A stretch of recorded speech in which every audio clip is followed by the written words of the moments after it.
Once upon a midnight dreary, while I pondered, weak and weary, over many a quaint and curious volumes of forgotten lore. While I nodded, nearly napping, suddenly there came a tapping as of someone gently rapping at my chamber door. "'Tis some visitor," I muttered, tapping at my chamber door. Only this, and nothing more. Ah, distinctly I remember, it was in the bleak December, and each separate dying ember wrought its ghost upon the floor. Eagerly I wished the morrow, vainly I had sought to borrow from my books surcease of sorrow. Sorrow for the lost Lenore, for the rare and radiant maiden, whom the angels name Lenore, nameless here forevermore. And the silken, sad, uncertain rustling of each purple curtain thrilled me, filled me with fantastic terrors never felt before, so that now, to still the beating of my heart, I stood repeating, "'Tis some visitor entreating entrance at my chamber door, some late visitor entreating entrance at my chamber door. This it is, and nothing more." Presently my soul grew stronger, hesitating, then no longer. "Sir," said I, "or madam, truly, your forgiveness I implore, but the fact is I was napping, and so gently you came rapping, and so faintly you came tapping at my chamber door, that I scarce was sure I heard you. Here I opened wide the door, darkness there, and nothing more." Deep into the darkness peering, long I stood there, wondering, fearing, doubting, dreaming dreams no mortal ever dared to dream before. But the silence was unbroken, and the stillness gave no token, and the only word there spoken was the whispered words, "Lenore?" This I whispered, and an echo murmured back the words, "Lenore, merely this, and nothing more."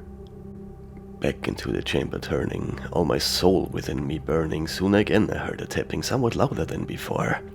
"Surely," said I, "surely that is something at my window lattice. Let me see, then, what thereat is, and this mystery explore.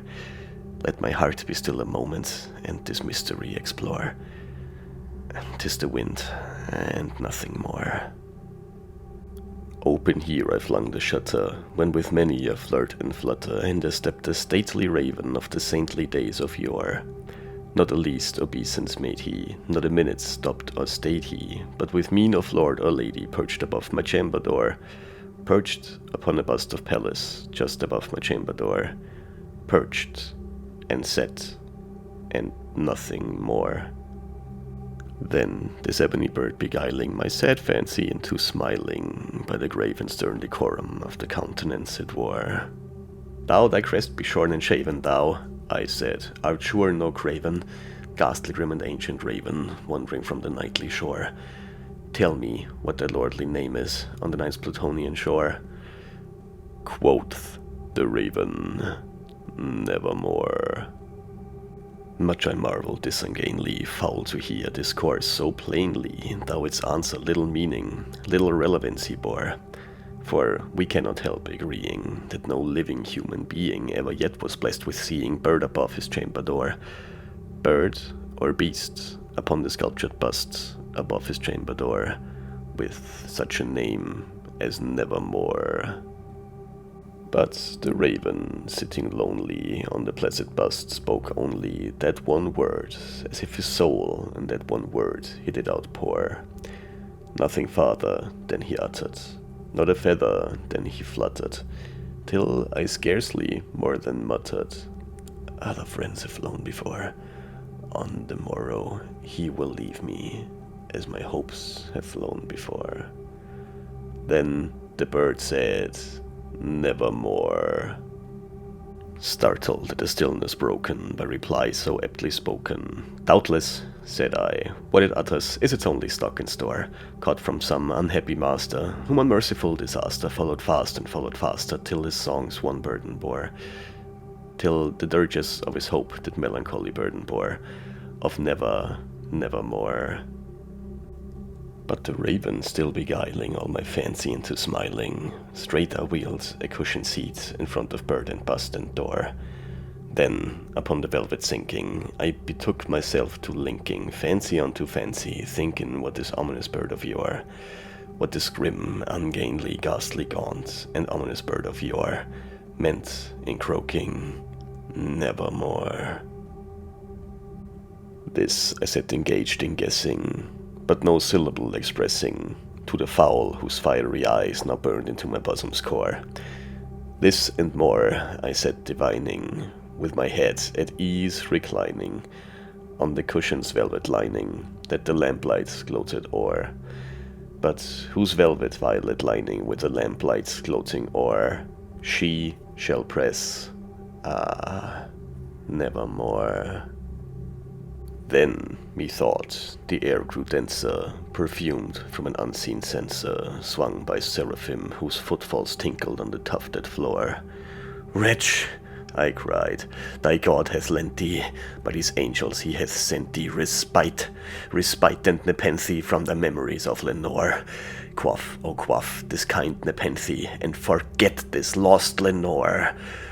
Quoth the raven, "Nevermore." "Prophet," said I, "thing of evil, prophet still, if bird or devil, whether tempter sent, whether tempest tossed thee here ashore, desolate, yet all undaunted, on this desert land enchanted, on this home by horror haunted, tell me, truly I implore, is there balm in Gilead? Tell me, I implore." Quoth the raven, "Nevermore."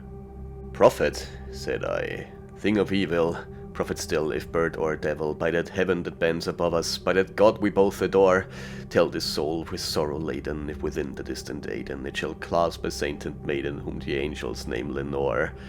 Clasp a rare and radiant maiden whom the angels name Lenore." Quoth the raven, "Nevermore." "Be that word our sign of parting, bird or fiend," I shrieked upstarting, "get thee back into the tempest and the night's Plutonian shore. Leave no black plume as a token of that lie thy soul hath spoken. Leave my loneliness unbroken, quit the bust above my door. Take thy beak from out my heart, and take thy form from off my door." Quoth the raven, "Nevermore." And the raven, never flitting, still is sitting on the pallid bust of Pallas just above my chamber door, and his eyes have all the seeming of a demon's that is dreaming, and the lamplight o'er him streaming throws his shadow on the floor, and my soul from out that shadow that lies floating on the floor shall be lifted nevermore.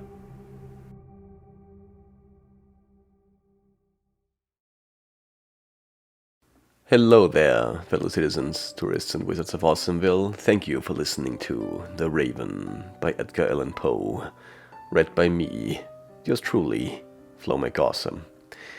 If you enjoyed this reading, make sure to check out my other videos as well. Maybe even consider subscribing, although there won't be any more readings uploaded to this channel. I am currently working on a new channel that is all about narrating, mostly of the creepy kind. As soon as I feel comfortable going live with that, there will be a link in the description. I'll even try to record the stories in one go and not put them together from several days of reading like I did this one. So, let's see how this works out. Anyway, hope you all have a happy Halloween, and hope to see you all soon. Stay spooky, my friends.